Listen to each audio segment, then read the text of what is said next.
Assalamualaikum warahmatullahi wabarakatuh.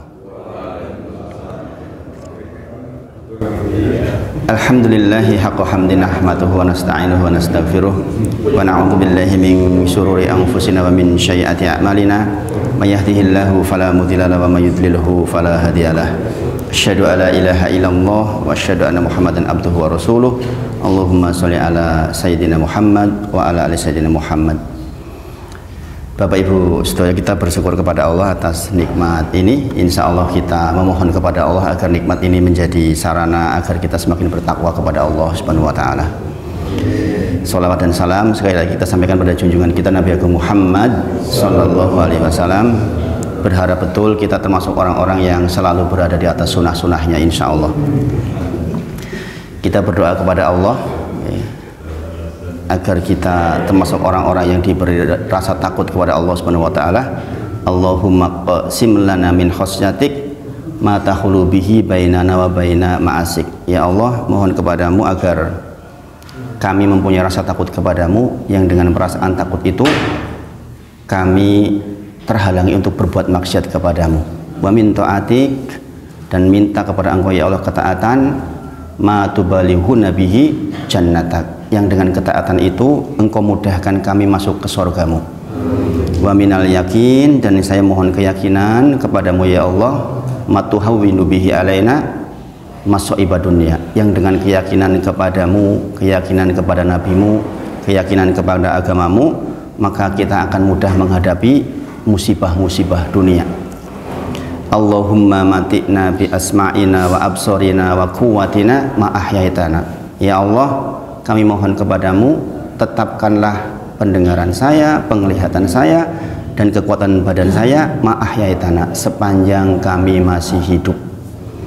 Allahumma la taj'al musibatana fi dinina. Ya Allah, kami mohon kepada Engkau agar musibah yang menimpa kami bukan musibah agama kami.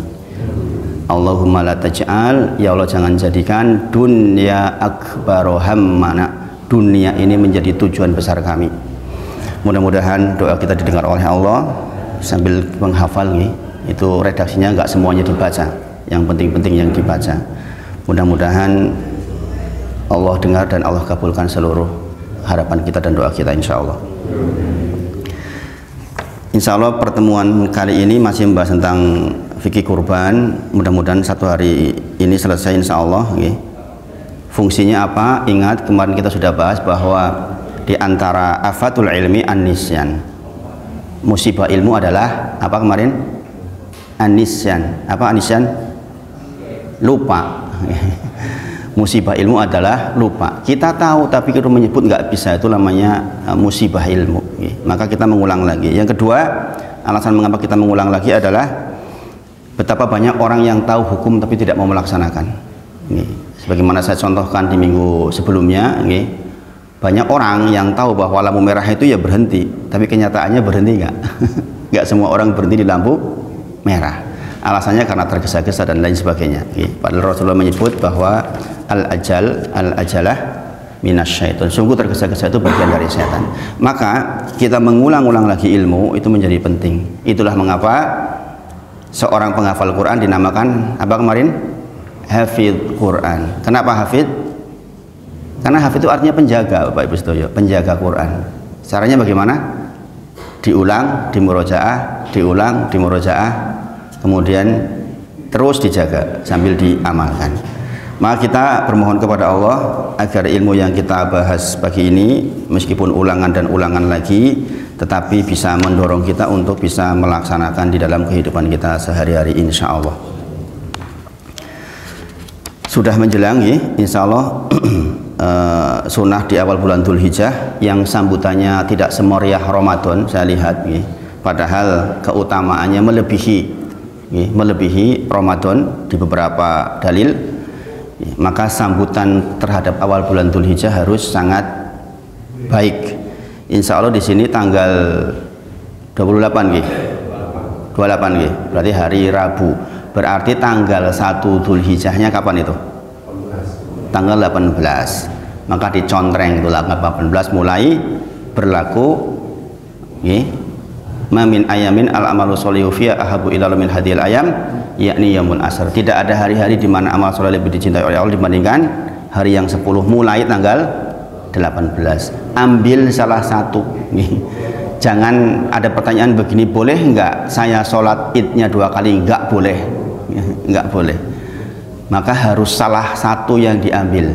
Kalau jenengan ikut yang tanggal 28, ya berarti tanggal satunya tanggal 18.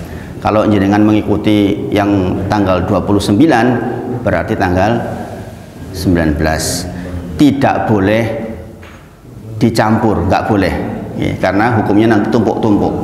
Matur nuwun, Pak. Jadi pilih salah satu. Maka mulai berlaku sunah-sunah itu jangan lupa ya, bahwa hari-hari itu hari-hari yang istimewa. Kalau bisa masjid menyediakan fasilitas untuk buka bersama yang tanggal 9. Yang tanggal 9 usahakan buka bersama biar memotivasi seluruh jamaah untuk puasa pada hari itu. Walaupun sekali lagi puasa mutlaknya sejak tanggal 1. Tapi yang tanggal 9 ya jangan kelewat lah, kebangetan naik kelewat. Jadi sak mboten-mbotene tanggal 9 itu mesti kita puasa. Karena apa? Puasa hari Arafah yukafiru sanatal madiyah wal baqiyah. Dia akan menghapus dosa setahun yang lalu dan setahun yang akan datang. Eman-eman banget nek mboten puasa.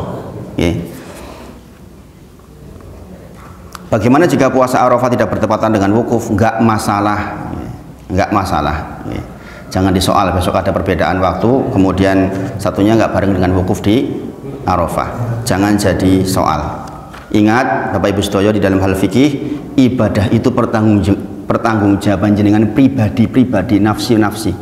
Jadi jenengan nggak akan ditanya tentang ibadah tetangga jenengan mboten. Yang ditanya oleh Allah adalah ibadah panjenengan.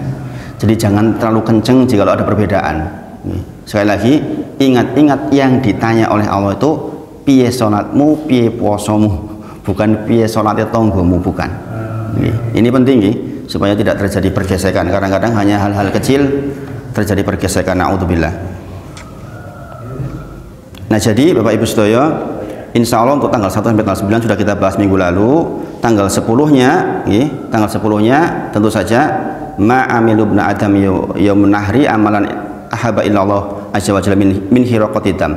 Tidak ada amal saleh yang lebih baik atau lebih dicintai oleh Allah di hari tanggal 10-nya dibandingkan hiraqatidam, dibandingkan dengan menumpahkan darah, yaitu berkorban. Wa innahu la ya'ti yaumil qiyamah, sesungguhnya hewan korban itu akan datang kepada kita di hari kiamat, bikuruniha dengan tanduknya, wa adlafiha dengan kukunya, bahkan dengan rambutnya. Maka mengusahakan agar kita termasuk orang yang bisa berkorban pada hari itu adalah sangat utama. Kemudian Bapak Ibu Saudara, saya ingatkan, ini saya agak cepat karena hanya ngulang toh ini, hanya ngulang insya Allah. Apa definisi an-nahru atau apa definisi al-udhiyah? Definisi kurban. Wahiyya yudbahu minan na'ami taqarruban ilallah. Dia adalah hewan ternak yang disembelih dalam rangka untuk taqarruban ilallah, dalam rangka untuk mendekat kepada Allah. Ingat-ingat, ini bukan persoalan bagi-bagi daging, ini persoalan taqarruban ilallah, khususnya bagi pekurban, benar-benar taqarruban ilallah, dalam rangka mencari kedekatan kepada Allah Subhanahu wa taala. Kemudian dulu sudah pernah saya sampaikan, kapan sejarah dimulai? Sejak zaman Nabi Adam alaihissalam sudah dimulai. Dalilnya adalah Quran surah Al-Maidah ayat ke-27. Sekali lagi ini saya cepat karena ngulang. Nanti jenengan tulis ininya, dalilnya. Wajlu alaihim naba abnai adama bil haq wa tuqbila min ahadihima id qurba qurbanan wa tuqbila min ahadihima wa lam yataqabbal minal akhar. Ingatlah ketika diperintahkan korban kepada dua anak Adam, kemudian yang satu diterima, yang satu enggak diterima. Yang enggak diterima ngomong la aqtulanak, saya akan bunuh kamu.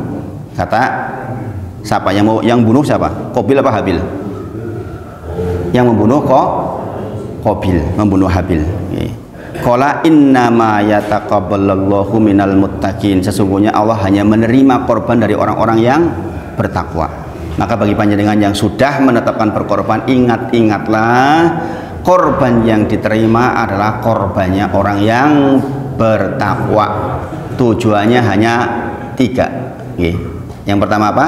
taqarruban ilallah, yaitu dalam rangka mendekatkan kepada Allah. Yang kedua apa? Mencari ridho Allah. Yang ketiga, mencari pahala dari Allah. Jangan keluar dari yang tiga ini. Kalau keluar dari yang tiga ini berarti korban panjenengan bukan korbannya orang bertakwa yang niatnya keliru, maka enggak diterima oleh Allah Subhanahu wa taala. Sebagaimana kisah Qabil dan Habil, Qabil itu memberikan gandum yang buruk, sementara Habil memberikan kambing terbaik. Maka di antara ciri bertakwa enggak eman-eman, dikeluarkan yang paling bagus yang kita punya. Habil mengatakan, apa salahku sehingga engkau ingin membunuhku, sedangkan kurbanku diterima karena ketakwaan. Karena ketakwaan. Ternyata karunia Allah dalam bentuk diterima kurban itu membuat hasad orang lain. Maka jenengan juga sama, berpotensi di zaman sekarang ada akan orang yang selalu hasad kepada panjenengan dengan karunia dari Allah untuk panjenengan. Maka kita berdoa kepada Allah terhindar dari hasad. Jenengan bisa lihat di dalam Quran surah Al-Baqarah ayat ke 109. Jangan baca sendiri Al-Baqarah 109 nanti tentang bagaimana orang-orang ahli kitab itu sangat membenci dengan Islamnya kita, sehingga mereka ingin kita kembali kepada agama mereka. Subhanallah. Banyak di antara ahli kitab menginginkan sekiranya mereka dapat mengembalikan kita kepada kekufuran setelah beriman. Jadi kita itu memang akan dipengaruhi terus untuk dangkal imannya. Nah, Bapak Ibu sedaya, kemudian sejarah berlangsung sampai ke zaman Nabi Ibrahim alaihissalam. Apa dalilnya dulu? Masih ingat enggak? Quran surah As-Saffat ayat 100, 101, 102. Masih ingat enggak? Ini pelajaran tahun lalu. Pelajaran tahun lalu. Ingat napa ndek ben yo ora kelingan. Ya, beto Mas Wahid banter menendek ben ora kelingan, ora mlebu blas. Quran surah As-Saffat ayat ke-100 tentang apa, Bapak Ibu? Ini ujian ini. Tentang apa? Rabbi habli minas solihin. Kalau jangan tanya doa untuk anak kita di mana, di surah As-Saffat ayat 100, Bapak Ibu sedaya. Surah ke-37 ayat ke-100. Rabbi habli minas solihin. Doanya Ibrahim alaihissalam ketika minta anak yang soleh, yang kita pakai tiap hari. Jangan lupa ini, sehari kalau bisa 100 kali atau lebih. Rabbi habli minas solihin. Kenapa? Ya investasi kita, Bapak Ibu sedaya. Investasi kita punya anak yang soleh. Kita sebentar lagi akan meninggalkan dunia ini, maka anak soleh itu menjadi investasi kita. 101-nya dikatakan apa? Dikabarkan kepadanya bihulamin halim, dengan anak yang baik, Masya Allah. Kemudian di ayat berikutnya dikabarkan kepada kita tentang apa? Bahwa doanya Nabi Ibrahim alaihissalam dikabulkan. Dikabulkan. Ternyata ketika sudah dikabulkan langsung mendapat ujian. Apa ujiannya? Disuruh apa? Disuruh disembelih. Iya coba Bapak Ibu sedaya. Nunggu lama banget, doanya nunggunya lama, sabarnya luar biasa, tiba-tiba suruh disembelih. Di ayat 102. Kenapa saya sampaikan ini? Karena ini pondasinya. Dengan yang mau korban tuh kalau nggak tahu ini masalah. Dengan fikih pinter nih korban. Tapi seperti tauhidnya, kalau dalam agama kita, kalau tauhidnya keliru itu masalah. Maka mempelajari sejarah ini itu menjadi sangat penting, Bapak Ibu sedaya. Karena acuan berpikir kita dan hati kita itu dari situ. Falama balaghu ma'ahus sa'ya, falama balaghu ma'ahus sa'ya, dan ketika anak yang dikabulkan yaitu Ismail alaihissalam ma'ahus sa'ya, balaghu ma'ahus sa'ya, dia tumbuh dewasa dan sudah bisa diajak bekerja bareng. Dalam bahasa Quran begitu. Kemudian qala, berkata Ibrahim alaihissalam, ya bunayya, wahai anakku, inni arafil manam ani adbahuk, sungguh saya melihat di dalam mimpiku saya menyembelihmu. Fandur madataro. Menurutmu piye? Coba tok pikir ke. Jadi ini kalau anak sudah dewasa Bapak Ibu sedaya, cara ngajarnya begitu. Piye menurutmu? Jangan kowe kudu ngene iki. Nah, ini masalah. Al-Qur'an mengajarkan apa? Fandur madataro. Coba kamu pikirkan, piye menurutmu? Gitu. Ini anak saya Amar udah mulai saya begitukan. Piye menurutmu nek ngono kuwi? Ya gitu. Enggak saya katakan kamu harus begini, itu enggak. Sudah enggak begitu lagi.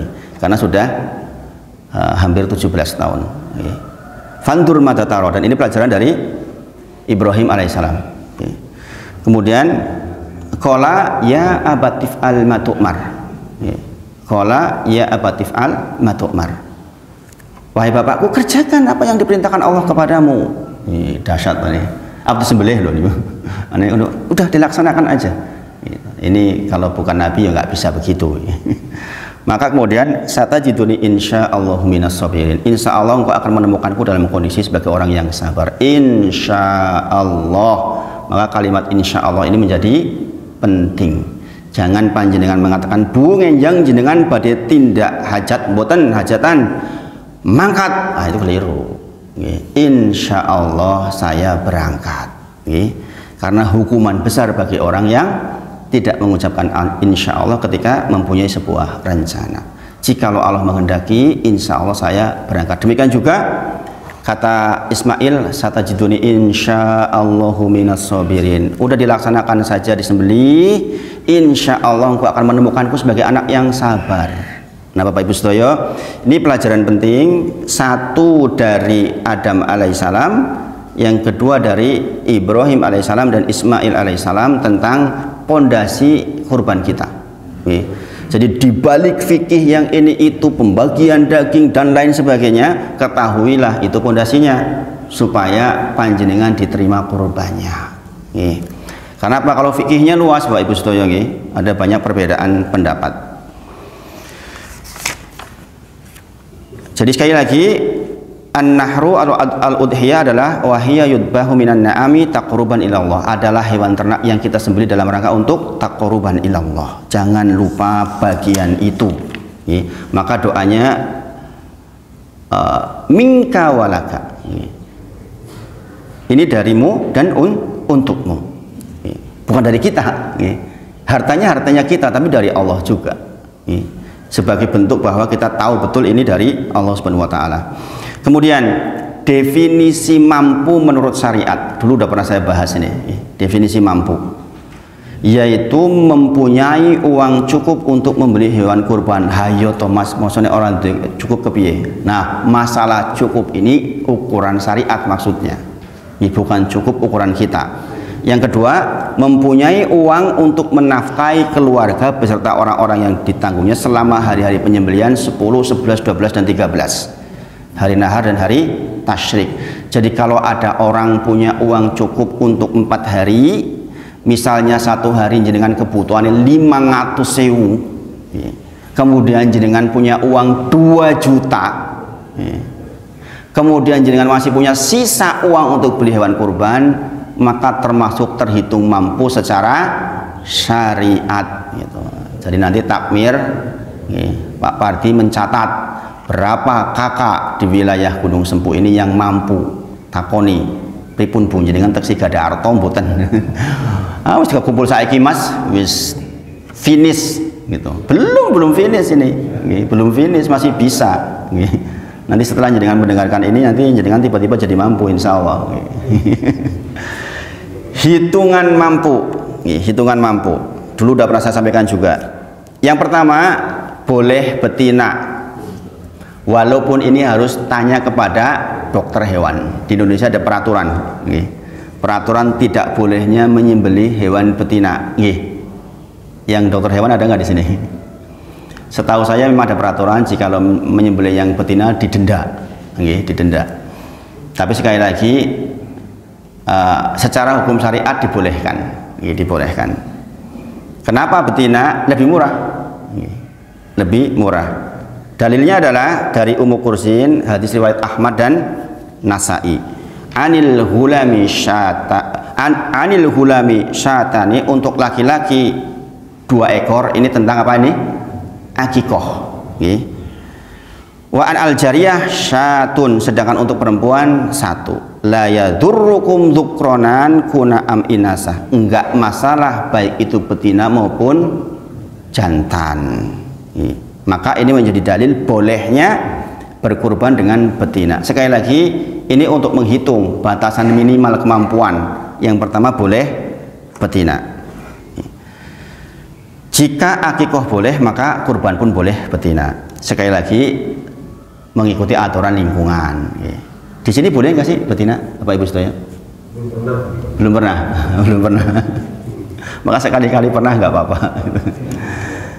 Menghidup-hidupkan sunnah, ihya sunnah. Di tempat saya Cilacap, karena keluarga juga belajar, jadi ada keluarga yang nyembelih betina. Kemudian yang kedua, boleh gembel atau domba. Di sini lazim nggak gembel atau domba? Lazim. Di Cilacap nggak lazim. Di Cilacap itu kalau nyembelih kok gembel, dikira menghina. Di sana gembel itu nggak laku untuk korban, dianggap pra korban. Itu baru keluarga saya saja yang pakai gembel karena belajar. Gembel niku sing gibas nggih. Jadi boleh nggih, boleh gembel. Dari Ummu Bilal dalilnya Rasulullah bersabda, "Dhohu bil jada'i minad dha'ni fa innahu jaisun." Jadi dibolehkan dengan gembel. Usia berapa? Usia kalau gembel tuh 6 sampai 7 bulan sudah boleh. Ini kisah minimalis. Pengen banget korban, duitnya terbatas, Bapak Ibu sedaya. Bukan yang ideal. Bukan yang ideal. Mbok jenengan, aduh aku wis tua banget Mas, surung tahu korban. Selak meninggal, saya pengen korbanin, duitku terbatas. Ini hitungannya begini, ini maksudnya. Jadi yang namanya kambing atau hewan secara umum ada yang musinah, ada yang jada. Yang musinah artinya udah poel. Ning dudu dipoel ke lo ya, bukan dipoel ke, udah poel sebelum di ngawetang. Itu yang keliru. Nah, menurut teman-teman saya yang jualan kambing, domba yang usianya plus minus maksimal 1 tahun tuh paling 1 juta. 1 juta atau mungkin sekarang bisa lebih ya. Katakanlah 1 sampai 1,2 juta misalnya. Maka kalau ada orang punya uang dengan kebutuhan asumsi sehari 500.000, jenengan anak-anak dahar sehari 500.000, berarti kalau jenengan punya uang 2 juta untuk keperluan makan selama hari nahar dan hari tasyrik, kemudian jenengan punya sisa uang 1,5 juta, niku pun dianggap mampu secara syariat. Pripun? Mampu sedaya kata saya nggih. Insyaallah mampu sedaya nggih. Nanti kalau sudah begini nanti banyak domba di sini yang disembelih. Kesempatan jangan-jangan tahun depan kita meninggal. Subhanallah. Maka bagi yang pengen banget kok ternyata mampunya minimalis juga tidak masalah. Karena taqarruban ilallah. Taqarruban ilallah. Sebagaimana saya ceritakan tahun lalu, tetangga saya itu ngingu gembel. Orang udah tua, cita-citanya cuma satu, saya pengen kurban. Delalai pincang kakinya. Ya sudah dengan yang ada itu. Karena saking inginnya berkorban. Nah, bagaimana hukum kurban? Secara umum hukum kurban dipahami sebagai sunnah muakkadah. Walaupun di madzhab Abu Hanifah wajib. Kalau jenengan madzhabnya madzhab Abu Hanifah wajib. Bahkan orang tua dan anak-anak walinya mewajibkan untuk anaknya dikorbankan di madzhab Abu Hanifah. Sedangkan di madzhab Syafi'i, Hambali, Maliki sunnah muakkadah, sunnah yang sangat ditekan, sunnah yang sangat ditekan. Adapun kenapa Abu Hanifah rahimahullah taala mengatakan wajib, ini sebagai pertimbangan saja bahwa ini penting maksudnya, yaitu inna a'tainakal kautsar fasholli li rabbika wanhar. Kata-kata fasholli li rabbika wanhar berarti maka laksanakanlah sholat karena Tuhanmu dan berkurbanlah. Itu sifatnya amr, sifatnya perintah. Hukum asal fikih kalau perintah itu wajib. Ini menjadi dalil oleh Abu Hanifah dan mazhabnya untuk mewajibkan hukum kurban. Meskipun sekali lagi yang sahih adalah sunnah muakkadah. Ini pertimbangan maksudnya Bapak Ibu Sedoyo, bahwa ada pendapat mazhab yang mengatakan wajib gitu. Kemudian di antara yang mewajibkan juga antara lain adalah dalilnya man kana lahu sa'atun walam yudahi fala yaqrabana musallana. Kata Rasulullah, barang siapa yang mampu tadi itu loh, yang tadi itu loh, mampu tadi itu, punya uang 2 juta, punya uang sisa untuk beli minimal yang seperti itu tadi 1,5 juta misalnya, kemudian falam yudahi, kemudian dia nggak berkorban, fala yaqrabana musallana, ojo cerak-cerak musolaku, ojo cerak-cerak masjidku. Itu kata Rasulullah. Itu menunjukkan kalau orang mampu nggak melakukan korban tercela maksudnya. Maka ini ditimbang-timbang, mumpung masih ada waktu. Kemudian juga di dalam surah Al-Hajj, walikuli ummatin ja'alna mansakan, lihat kurusmallah ala ma rozaqnahum min bahimatil an'am. Kepada masing-masing umat diperintahkan untuk penyembelihan. Jadi ini menjadi dalil wajibnya berkorban menurut pendapat Imam Abu Hanifah. Adapun sekali lagi untuk pendapat yang jumhur itu sunnah muakkadah. Dalil sunnah ini jenengan pengen tahu yang sunnah itu dalilnya pakai apa? Kenapa Imam Syafi'i, Imam Hambali dan Imam Malik mengatakan sunnah? Satu, idza ra'aitum hilala dzulhijjah, jikalau engkau melihat hilal bulan Dzulhijjah tanggal 1 Dzulhijjah maksudnya, wa arada ahadukum ayyudahi, kemudian panjenengan berkehendak untuk melaksanakan kurban, maka falyumsik an sya'rihi wa adfarihi, jangan potong kuku dan rambut. Nah di sini ada kata-kata wa arada ahadukum, jika engkau berkehendak, itu bukan perintah Pak Ibu, bukan amr, tetapi nek jenengan pengin ya monggo, nek ora pengin ya wis. Itu menjadi dalil sunnah. Yang kedua dari Abu Bakar dan Umar, beliau berdua radhiyallahu anhuma pernah tidak melaksanakan kurban 1 atau 2 tahun. Siapa? Abu Bakar dan Umar, untuk menunjukkan bahwa tidak wajib. Khawatir dikatakan wajib. Nggak mungkin kan Abu Bakar sama Umar kalau wajib sampai nggak melakukan, kan nggak mungkin, mustahil. Karena sunnah yang kita ikuti sunnah Nabi Muhammad SAW dan sunnah Khulafaur Rasyidin.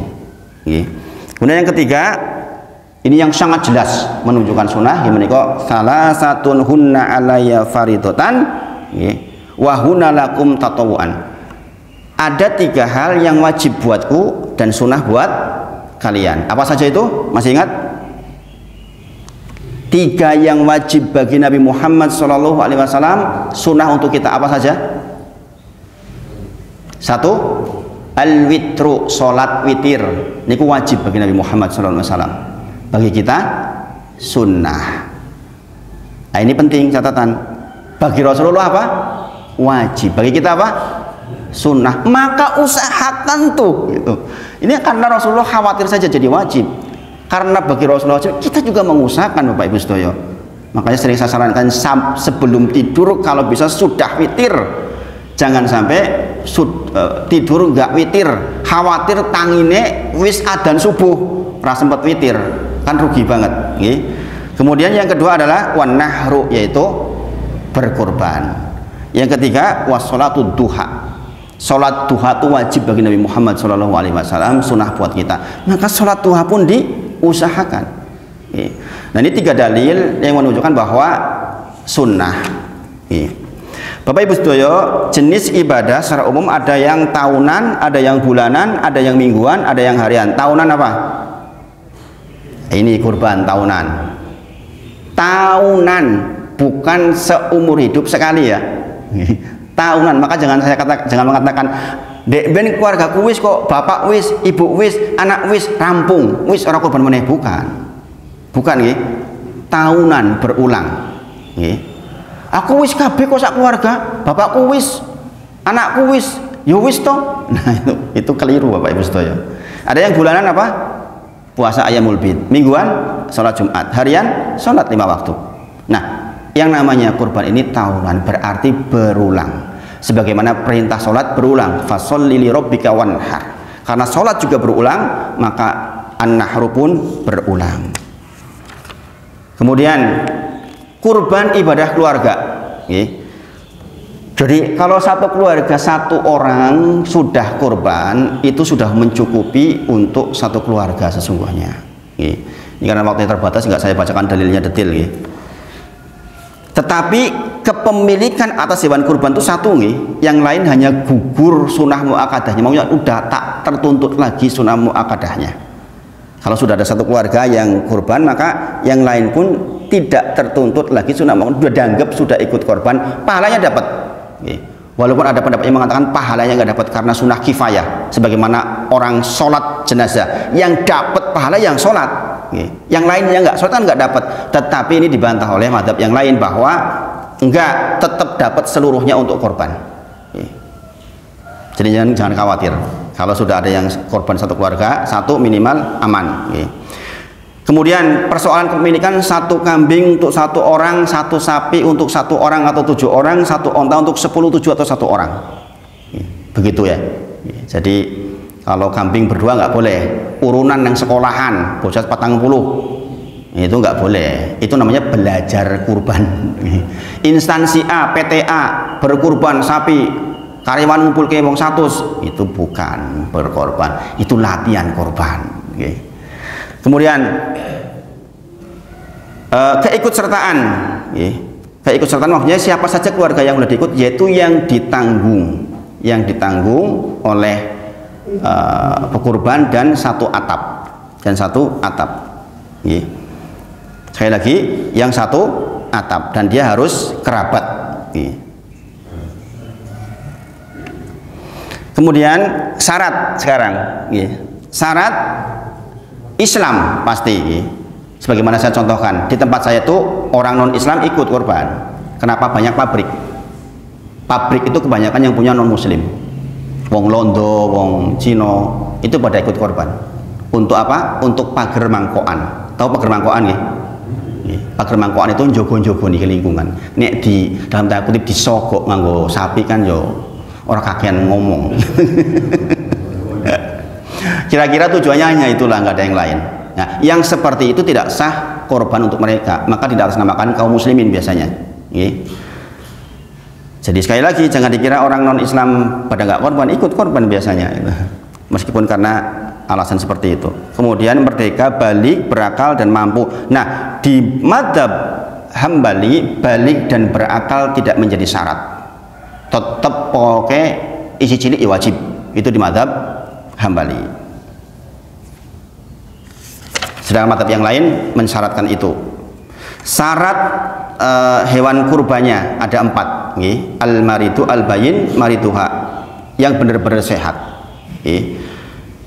Kemudian tidak boleh matanya buta, salah satunya. Tidak boleh pincang kakinya, atau kurus yang sampai tidak terlihat sum-sumnya.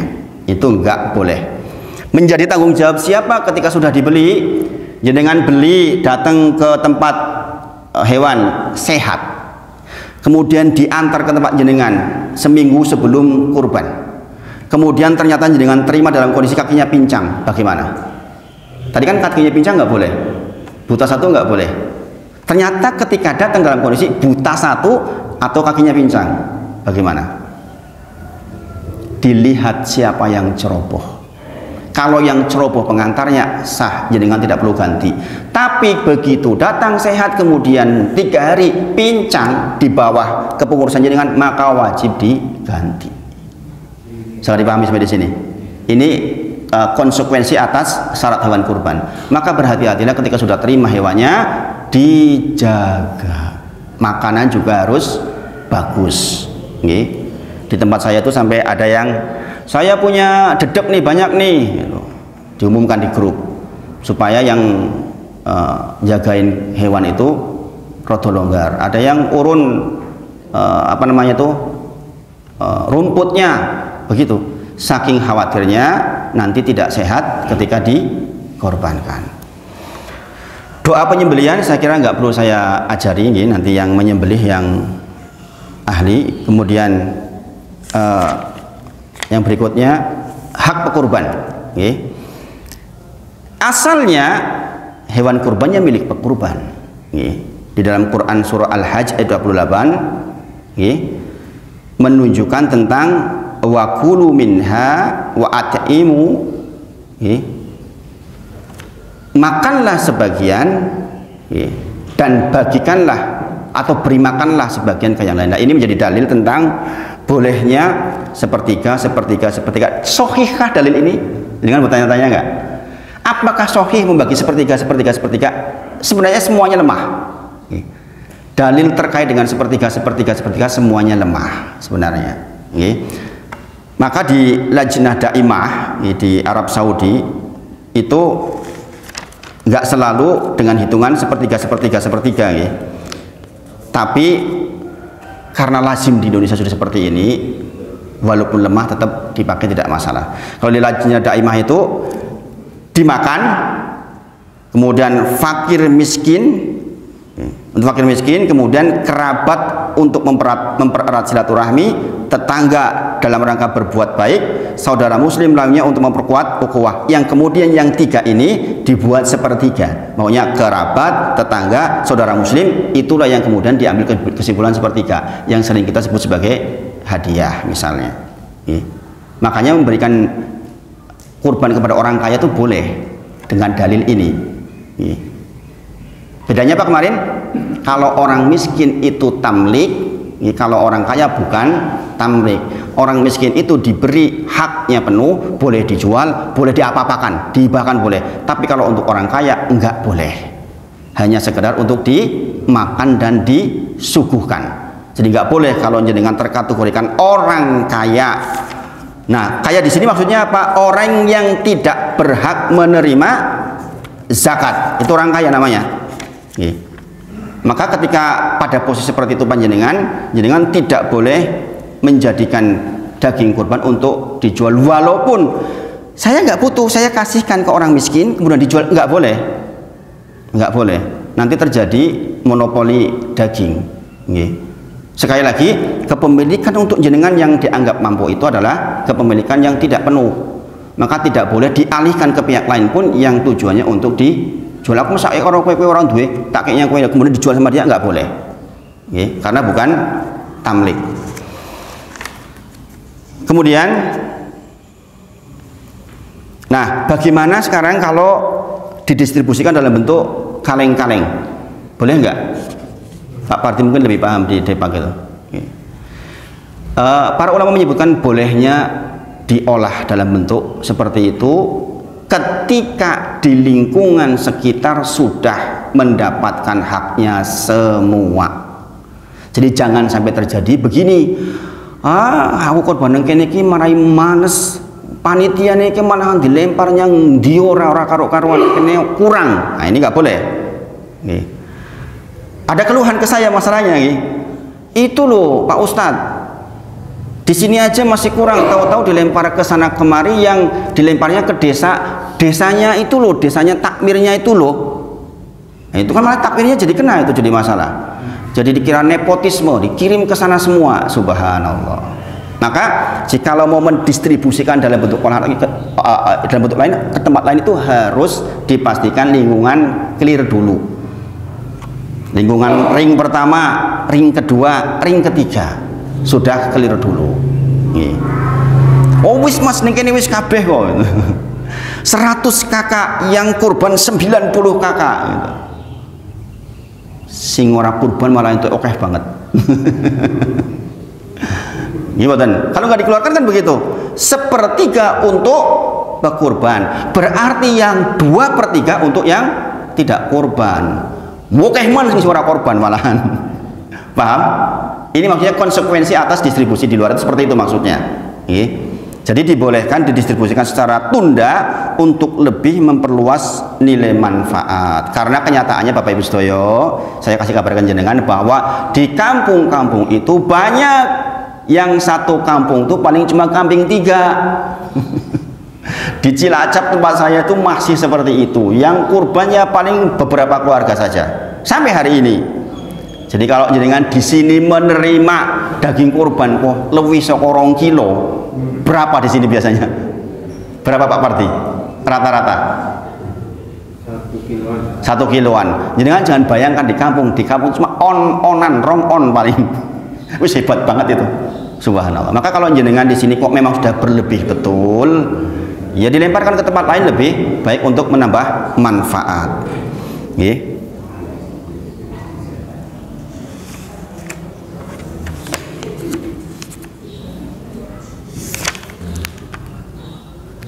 Kemudian tentang biaya operasional sudah clear ya, bahwa tidak boleh diambil dari apa-apa yang nempel di hewan kurban. Kulitnya dijual untuk operasional tidak boleh. Bagaimana dengan untuk keperluan umum? Boleh. Untuk keperluan umum boleh. Untuk TPA dan sebagainya boleh. Ini sudah saya ulang-ulang berkali-kali. Tidak bolehnya kita menggunakan bagian dari hewan kurban, dalilnya adalah man ba'a jilda fala udhiyatalahu, barang siapa yang menjual kulitnya atau bagian dari hewan kurban untuk keperluan operasionalnya maka dianggap tidak korban.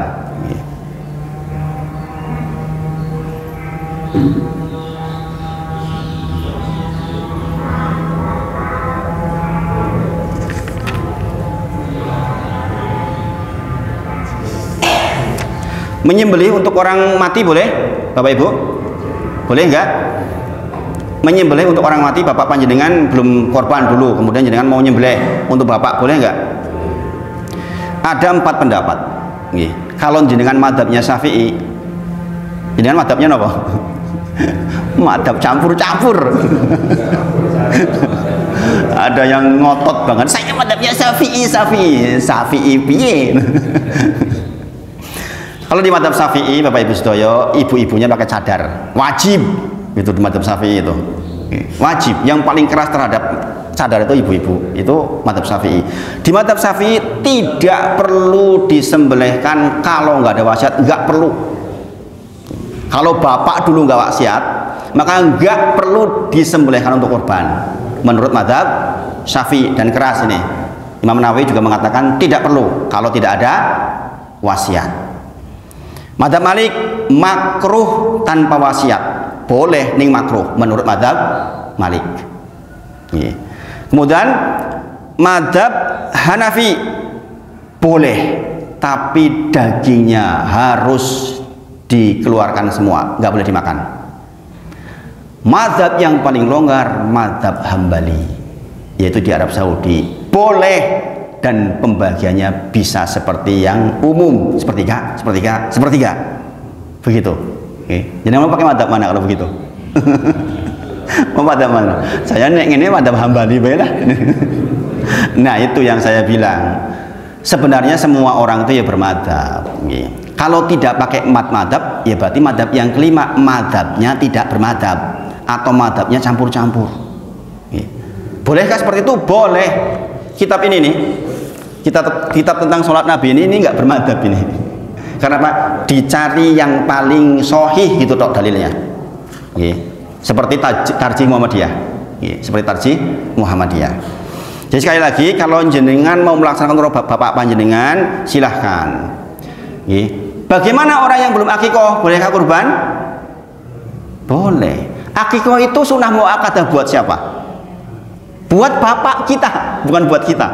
Gini bang, meskipun di madhab Syafi'i boleh mengakikohkan untuk diri sendiri, tetapi yang benar insya Allah itu akikoh itu terkait dengan waktu 7, 14, 21. Lewat waktu sebenarnya sudah bukan lagi. Kalau itu sudah lewat ya sudah, maka tidak ada hubungannya kurban dengan akikoh. Datanglah kemarin orang ke tempat saya, Ustadz ini sudah mau kurban ini, 2 anak saya belum diakikoh, segera harus diakikoh sekarang apa bagaimana? Lah dananya bagaimana? Ya dananya sebenarnya mepet Ustadz, kalau bisa untuk kurban tok, lah ya sudah untuk kurban saja. Itu. Jangan terhalangi kurban karena belum akikoh. Karena akikoh itu bukan sunnah muakkadahnya kita, tapi sunnah muakkadahnya bapak kita. Sekali lagi, nggak ada urusan dengan kita sebenarnya. Saya dipahami Bapak Ibu? Jadi kalau belum akikoh jangan jadi soal. Aku urung akikoh, aku gah kurban lah, ngorasah. Nah ini masalah. Kemudian panitia asalnya apa? Kerja sosial. Asalnya kerja sosial. Kemudian terakhir, tidak boleh kurban digantikan dengan sedekah semisal. Saya dipahami Bapak Ibu? Paham maksudnya enggak? Tidak boleh kurban digantikan dengan sedekah semisal. Contoh, di Jawa Barat lagi gempa, orang pada susah. Yo wis nek ono Masjid Jabal Nur sekarang gak usah kurban, duitnya dikumpulke kek ning wae rono supaya lebih manfaat. Ning kene wis ora butuh daging. Boleh nggak seperti itu? Enggak boleh. Jadi ini itu harus sesuai dengan aturannya. Seperti itu. Ada lagi yang kelewat nggak? Ini catatan saya begitu. Jadi untuk masalah yang agak-agak rigid, jadi harus ingat konsep raf'ul haraj, bahwa harus ada keringanan-keringanan di dalam soal ini. Kalau jenengan misalnya kok belum tahu persis, maka raf'ul haraj, yaitu menghilangkan kesulitan-kesulitan seperti masalah kulit dan sebagainya tadi itu loh. Asalnya kan nggak boleh dijual dan sebagainya misalnya, tapi kalau yang terima orang miskin, kalau dikasihkan dalam bentuk kulit malahan ora karu-karuan, ora dinggo. Nah ini boleh jenengan bantu jualkan dalam bentuk uang untuk mereka. Nah saya kira itu mudah-mudahan bisa jadi bekal. Monggo-monggo. Kalau kita kurban di tempat lain yang jauh, itu niatnya saat kita transfer atau saat sudah dikabari bahwa ada kurbannya. Yang kedua, hewan kurbannya itu harus kita lihat atau cukup dengan akadnya tadi. Jazakallahu khair. Niat, sekali lagi niat letaknya di hati, dan mulai ada niat ketika jenengan sudah niat beli. Jadi tidak ada hubungannya dengan, tidak muqayyad dengan waktu. Untuk kurban niat tidak muqayyad dengan waktu. Beda dengan sholat. Kalau sholat itu begitu niat, maka jeda antara niat dan sholat, takbir Allahu Akbar, nggak boleh ada aktivitas yang aneh-aneh, nggak boleh terlalu jeda panjang. Tapi kalau untuk korban, begitu dengan niat beli ya sudah niat. Kemudian apakah harus hadir? Memang sunnahnya memang hadir. Tetapi kalau karena jarak tidak masalah, Pak. Tidak masalah. Bahkan sekarang seperti kemarin saya sampaikan ke Pak Pardi tentang kisah orang yang nikah jarak jauh. Bahkan lewat lewat video call untuk pelimpahan kuasanya. Karena kalau untuk pelaksanaannya wajib satu majelis. Seperti itu Pak, insya Allah. Ada lagi? Monggo Pak. Waalaikumsalam warahmatullahi wabarakatuh. Mana ya antara sapi dan ternak. Yang kedua di Indonesia pada umumnya satu lembu itu ditanggung oleh 7 orang. Apa itu bedanya? Assalamualaikum. Waalaikumsalam warahmatullahi wabarakatuh. Masya Allah. Itu yang kelewat tadi, ini yang saya bilang butuh diingatkan. Yang pertama, hewannya ya Pak ya. Utama mana maksudnya? Utama itu berdasarkan nafasnya, berdasarkan jiwanya. Jadi satu kambing milik satu orang itu lebih afdol dibandingkan satu sapi untuk 7 orang. Adakah dalilnya untuk 7 orang? Ada. Dalil untuk 7 orang itu ada. Untuk onta 10 orang atau 7 orang, untuk sapi itu 7 orang. Itu ada dalilnya. Jadi keutamaannya, urutannya adalah onta sendirian, sapi sendirian, kambing sendirian, baru yang urunan. Itu utamanya. Jadi kalau jenengan utama mana urunan sapi 7 orang dengan kambing 1, utama kambing 1. Tetapi kalau di Indonesia mungkin lah ketoknya daging kambing ora pati oke sing seneng. Nah, ini kan pertimbangan lain. Tapi kalau bicara syariat, maka lebih utama yang 1 untuk 1. Itu lebih utama. Kemudian yang kedua apa tadi Pak?